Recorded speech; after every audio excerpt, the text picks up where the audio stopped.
So, we were talking in the morning about how we're living actually in an age where war is in our neighborhood. It has been in our country, and right now it's in our immediate, Dubai is 2 hours, 3 hours away. We all know somebody who's there. Dubai, Abu Dhabi, Kuwait, they've all become targets of a war that they didn't even intend to participate in. So that's the kind of age we live in. And it really does remind you of what our soldiers possibly go through every single day. And when you are a woman in the military, there is a kind of double hurdle there to, as per the theme of our evening, keep walking, because you're breaking the stereotype by entering the military, and then, of course, the military there is somebody or an entity faced with challenges that few other professions are faced with. We all heard from Major Swati this morning. Now it is my great pleasure, and I hope you'll welcome them with a lot of warmth and admiration, to welcome two air warriors to our stage, Wing Commander D'Souza and Squadron Leader Mojo. I think we can show them a lot of our admiration at this point. There's something about women in blue. Thank you.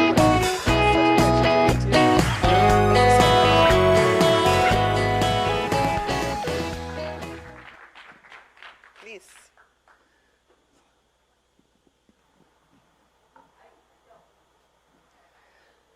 So, firstly, I'm a little awestruck because not many people leave me speechless, but whenever I see a woman in uniform, it really does make me feel completely overwhelmed.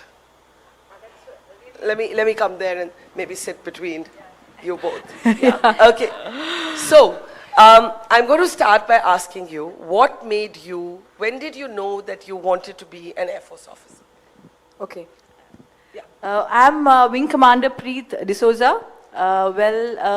Way back in 2009, my mother gave me a small cutout of an employment newspaper, and she told me this, give a try.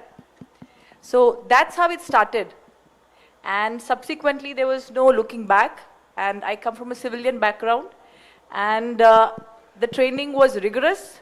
But however, I completed my training, and subsequently today, after about 15 years donning the blue uniform, my heart swells with pride, and my parents are also extremely proud of their daughter now.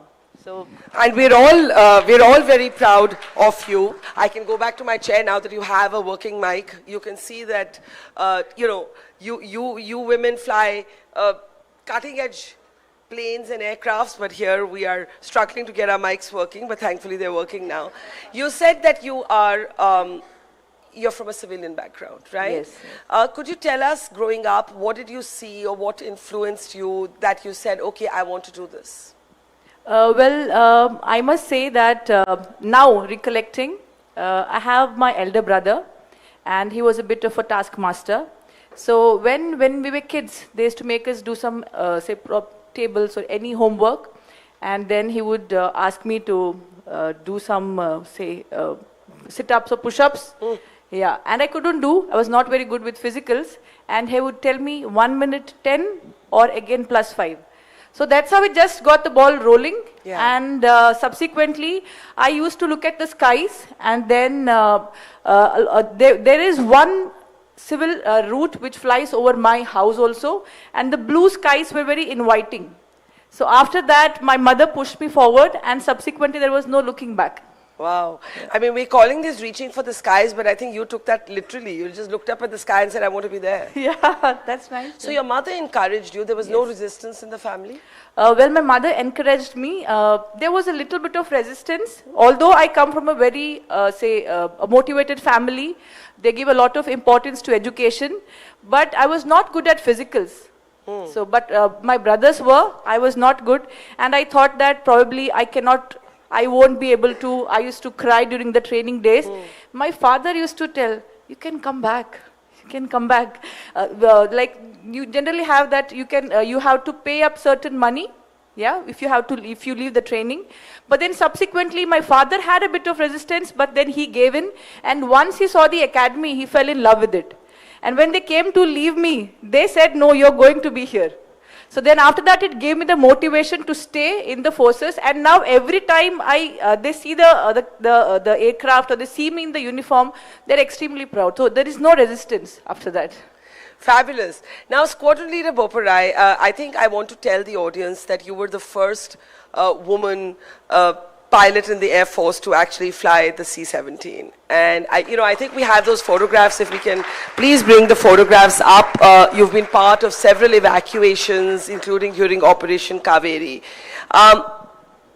What made you be a woman in blue? First of all, thank you so much for inviting us over here. It is entirely our privilege and our honor. And I think since childhood itself, I come from an army background and generations of army officers. I'm a third generation Air Force officer. Wow. My grandfather and my father are both retired army officers. There is your C-17, yes. Yes, exactly. Yeah. And I think, I was basically inspired by my father, who was an army aviator. And every day looking at him donning his olive greens inspired me. And Air Force gave me that opportunity to serve the nation. That was probably my calling. And the blue uniform gave me an opportunity to fly in the blue skies. What would you say for both of you, one from a military background, one from an absolutely civilian background? This debate carries on, does the uniform know gender? Let me ask both of you that question. I'll ask you, Squadron Leader, first. Did you feel like do you feel like a woman Air Force officer, or do you just feel like an Air Force officer? The uniform is absolutely gender neutral. It's an individual in the uniform. We never address somebody by women or men. So we always address by an officer or a soldier first, which we call out. So that is one thing with the forces. I think every individual is given an equal opportunity. And that is one of the factors which drive me to join the armed forces. Because each one of us are pushed for greater opportunities. Mm-hmm. So when the door opened up for me to join C-17 Globe Master, at that point I was the first women officer. And all my seniors and my peers accepted me in the squadron. They helped me, they supported me in converting on the aircraft and eventually taking up the duties which the nation required. So you didn't have to sort of break doors within, like it wasn't difficult to get and make those opportunities happen within the forces? I think women have been in uniform and flying with the Air Force for more than 3 decades now. And probably more than a decade flying the fighter aircraft. Yeah. And it is a norm, women flying with the male counterparts. So it's very normal for each one of us. And there's no discrimination in the uniform. We are soldiers first. So that is what the Air Force and the armed forces teach us. Absolutely. And, I'm a sort of lifelong fan of the military. I started as a young reporter covering war. Wing Commander, I want to ask you, and I'd love to see some more photographs in the screen, because I think the photographs for both of these officers really tell their own story. You said that your mother encouraged you. And when I was listening to that, I wondered, maybe she was living her dreams. Maybe her dream was not to be an Air Force officer, but maybe she must have had some dreams. Sometimes parents live vicariously through their children. Do you think there was a little bit of that? Well, my mother was working, and there's some amazing photographs there. Thanks. Yes. My mother used to work. What did she do? She was a lecturer. Yeah, she was an English lecturer, and she always told us to be financially independent. And since she was a kid. Her mother studied very less, probably that was in her mind. But however, my mother was satisfied. She wanted to be a teacher. And probably somehow that came into me as well, because I joined in 2009 the Air Force Academy as a cadet, as an ab initio. And after so many years teaching in the same academy at your alma mater as an instructor, it's a wonderful experience, and probably that thing of teaching she has put into me definitely, and she has inspired me in that 100%. Do you think that she was a woman of impact in your life, your mother? Absolutely, absolutely, and she motivated me. She motivates me even to this day, and whenever she speaks or whatever she does, she's extremely focused and I can say motivated. And she ensures that I also keep up to that. Whenever, for example, I have this event, I come up and she says that you have to prepare well, what are you doing and everything. So she's my biggest motivation factor. What about for you? You know, I know you said that you're from a sort of a completely military background. So you would have seen the sacrifices also. You know, it's very romantic to see men and women in uniform. More so at my age, women in uniform is much more romantic. But there are also real sacrifices. There is life and death risk. There are constant postings. They're constantly moving from place A to place B. Normally, women are socialized to prioritize. Many women still are socialized to prioritize their family lives over their professions. Did you feel that pressure ever, or did you just say, no, you know what? My job comes first. My country comes first. So I would like to bring out here that I've been part of various global exercises, various humanitarian assistance and disaster relief missions. And the service itself is demanding when you take over such operations because they are launched at very short timelines. So when I was involved in Operation Dost, which was to provide the humanitarian assistance to the earthquake-hit nations of Turkey and Syria, we were I think we have some pictures of Operation Dost, but you go on, yes. So we were mobilized at very short timelines, and it requires a lot of intricate planning on ground, and because it's a matter of death and life, when you have to support another nation, you are symbolizing your country on the global front. Yeah. And speaking of Air Force, when you're taking up any of these missions on the global stage, the Air Force is a very close-knit family. Is that, there's Operation Dost, yes. So, as in the photograph, we had airlifted the NDRF team, we had airlifted field hospital and various medical relief equipment to Turkey and Syria, both the countries. And it was launched at a very short timelines because we wanted to take out the people who were stuck under the rubble. But speaking of the Air Force, like I said, it's a very close-knit family. The Air Force takes care of your family back at home, and it supports you. So we all in the uniform, we are family together. When we go out, you know, we are the face of the nation on the global front. The Air Force takes care of it all back home. So it's definitely demanding, but there's a part of relief in us. Plus, we are trained every day to take on these jobs. It's just so inspiring. And let me ask you before we open for a few questions. I was asking, we had Major Swati on our stage in the morning, and I said, you know, what about bullets, war, terrorism? Do you feel scared? Because, you know, courage is not the absence of fear. And she just said 2 words. She said, it's okay. So let me try and see if I can get more out of you. How do you manage fear? How do you manage fear? Wing Commander, how do you manage fear? Since we know that the training period itself is very strenuous and it is made in a certain scientific way so that it gets the best in you. So even though I was before, say, not very good at physicals, but subsequently it is gender neutral and the training standards are the same. So it will bring up to you. It will bring it up to a certain level and you will not know that you could do it so well. It will break all your limitations and the survival instincts also kick in. So the training makes you very strong mentally and physically and absolutely agile. So even if you have fear, with focus, with determination, you can come over it. That's great. You know, Squadron Leader, you told author Swapnil Pandey, I was reading her book and I've interviewed her also, and you told her making rotis is more difficult than flying fighter jets.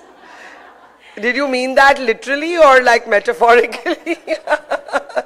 Both the jobs are demanding, I must say. Women in every field, you know, they are handling both the jobs at home and at the front of their career. So both the jobs are demanding for each woman, I suppose. Have you known fear and how do you conquer fear? Like Wing Commander D'Souza mentioned, we are all trained to handle it. So in our trainer's training, we go through it all.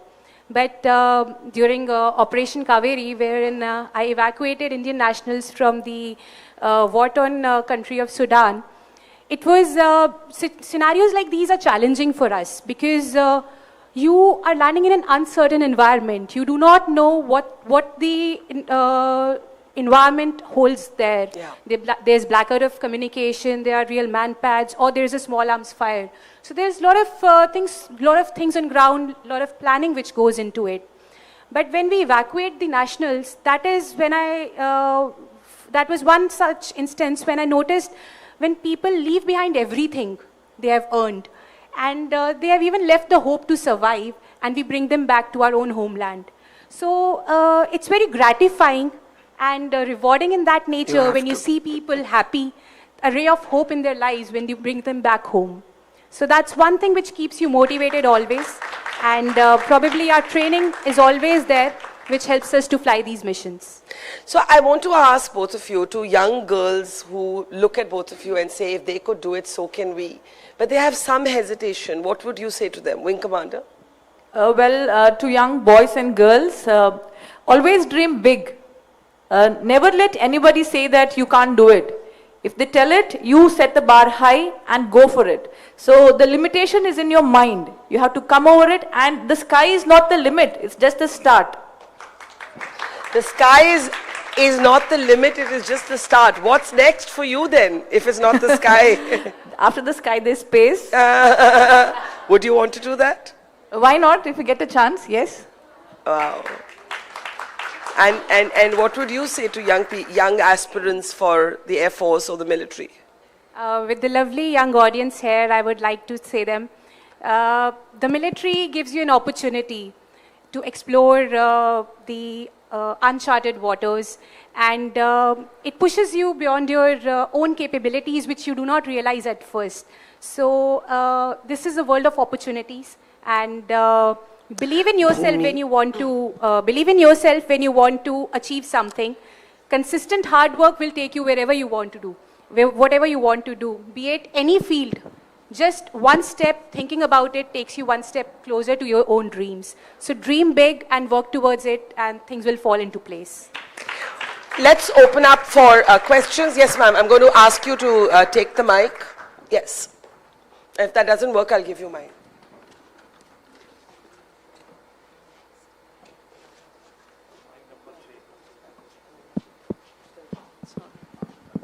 Yes. Hi, firstly, huge nostalgia. Just speak into the mic, can't hear you. Yeah, hi, yeah. Firstly, I'm Shivani Lorai, and huge nostalgia because my dad was in the Indian Air Force, and after seeing your uniform, it was quite an emotional moment for me. My question to you is, looking at the current geopolitical situation, there are a lot of countries like Israel who have made it mandatory for all their, to go through the draft. Basically, you want to say, should everybody have a stint? Yeah. I should give some context here. She shared with us in the morning that she really wanted to join the military. And at that time, I think your family or your brother, basically discouraged you. Yeah. And then it's remained a lifelong. Yes, but my question is that do you think that all civilians in our country should go through training, military training? Because whether it's a flood or it's any disaster, it's the army is called in, right? So if it's an earthquake, army is called in your own country. Civilians, I've always seen, just somehow are very helpless to help themselves. And yeah, so had they been trained... Let me add a question there. I think the way I'd frame it is, what has military training taught you in terms of life skills, leadership, survival, fortitude, and above all, mental strength, that I think if all of us had the opportunity, the courage, or the sort of chutzpah, we would also have it. I'll start with you, Wing Commander. Sorry, I'll just add one more thing. Do you think we have the infrastructure and the wherewithal? Okay, let's not put them in the spot on that. Let them just talk about what you have learned from your military training. The military training, as I said, it's a very gender neutral and coming from any background. So it is you are pushed to your limits. So you wouldn't know that you had the capability within you to do it so well, but it will set the bar very high and it will make sure that you will reach it. And there is no place for complacency. So you have to be motivated, you have to be on your toes, and you have to work hard for it. And coming back to your question, so I'm sure that you also have had a stint, as you already mentioned, and you have seen how military works. Yeah. There's a lot of camaraderie, and as Haraj also said, there's a lot. It's a very close-knit organization. So we get a lot of strength from this. And whatever today I am, it is because of the Air Force and to the organization. What do you think is given you in terms of your own confidence?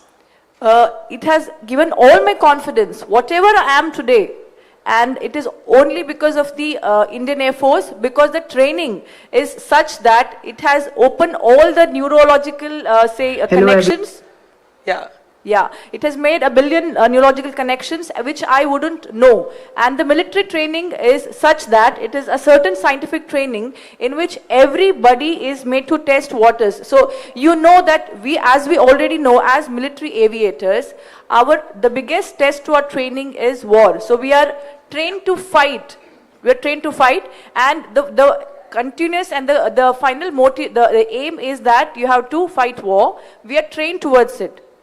And however, to ask for your question about the mandatory, training, or probably that we may not be able to answer that. That's why I said let's not put you on the spot. Very quickly, before we present you our honors for the evening, I just want to ask you, what do you think, how do you think being in the Air Force, doing these rescue missions, flying the C-17, bringing people home safely, being prepared for war has changed you? Like, what has it given your personality?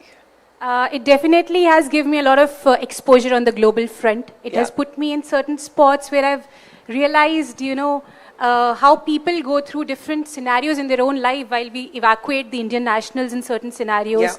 We are representing India on the global stage whenever we do this.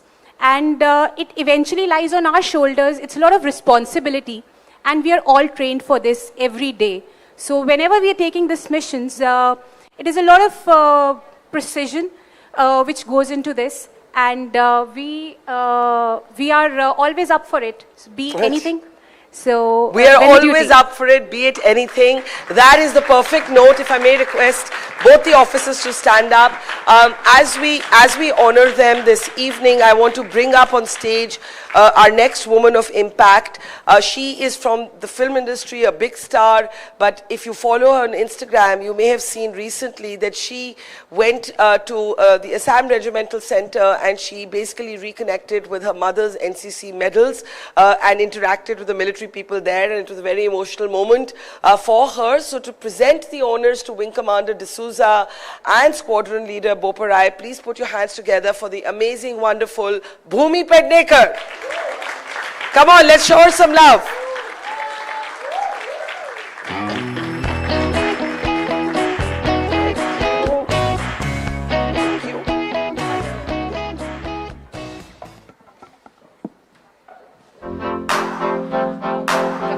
May I ask you to do the honors, Wing Commander D'Souza and Squadron Leader Boparai.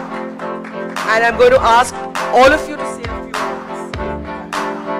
Shall I start? Good evening, everyone. I want to start by thanking both of you for your service. I had the opportunity of listening to you when I was backstage, and honestly, I feel so inspired. मुझे नहीं लगता हम जितना बोले और जितना भी thankful रहे for everything that every woman in a uniform does for us would be enough. You are our future role models, and I really hope that we have a lot of girls following your footsteps. Thank you. Would you like to say something now? Thank you so much, and I hope we have inspired a few young minds to join the armed forces. So come join us in the Indian Air Force, and see you soon. Thank you so much. Thank you. And of course, our officers will be here through the course of the evening, so you'll have a chance to talk to them as well. Thank you, ma'am. Thank you. Thank you.